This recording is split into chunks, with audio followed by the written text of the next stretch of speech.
తక్కువ ఖర్చుతో ఎక్కువ రాబడినిచ్చే పంటగా నువ్వును చెప్పుకోవచ్చు. ఈ పంటకు నీటి అవసరం కూడా తక్కువే. అందుకే మెట్ట ప్రాంతాల్లో పంటగా నువ్వును సాగు చేస్తుంటారు. ఎర్లీ ఖరీఫ్ మే 2వ పక్షం వరకు, లేట్ ఖరీఫ్ ఆగస్టు 2వ పక్షం వరకు విత్తుతుంటారు.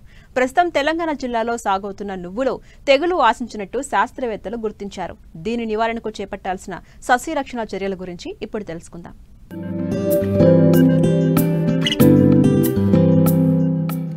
తక్కువ సమయంలో తక్కువ వనరులతో అధిక నికర లాభాన్ని ఆర్జించేందుకు నువ్వుల పంట ఉపకరిస్తుంది. ఖరీఫ్, రబీలో వర్షాధారంగా పండిస్తారు. ముఖ్యంగా ఏపీలో కోస్తా, రాయలసీమ జిల్లాలు, తెలంగాణలోని ఉత్తర, దక్షిణ జిల్లాల్లో నువ్వును సాగు చేస్తున్నారు. ఎర్లీ ఖరీఫ్ మే 2వ పక్షం వరకు, లేట్ ఖరీఫ్ ఆగస్టు 2వ పక్షం వరకు విత్తుకునే అవకాశం ఉంది. అయితే ఖరీఫ్లో సాగు చేస్తే తెగుళ్ల బెడద అధికంగా ఉంటుంది.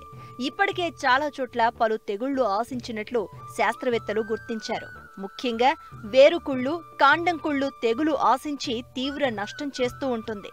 దీని నివారణకు కాపర్ ఆక్సీ క్లోరైడ్ లేదా మ్యాంకోజెబ్ 3 గ్రాముల మందును లీటరు నీటికి కలిపి పిచికారీ చేయాలి.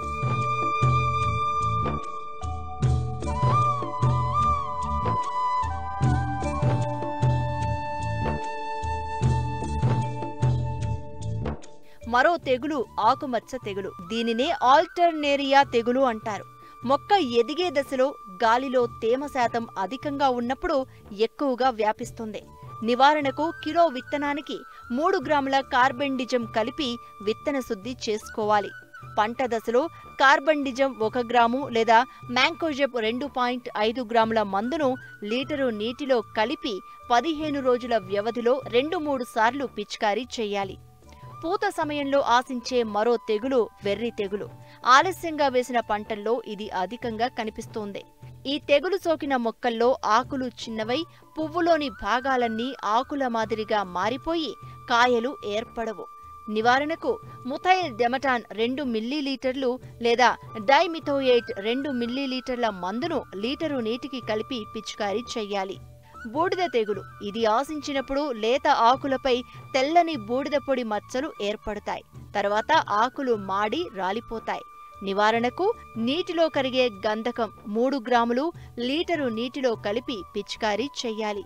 పంట మొదటి దశ నుండి కోత వరకు తెగుళ్ల పట్ల జాగ్రత్త వహించాలి. తెగుళ్లను గుర్తించిన వెంటనే సకాలంలో నివారిస్తే మంచి దిగుబడులు పొందవచ్చు.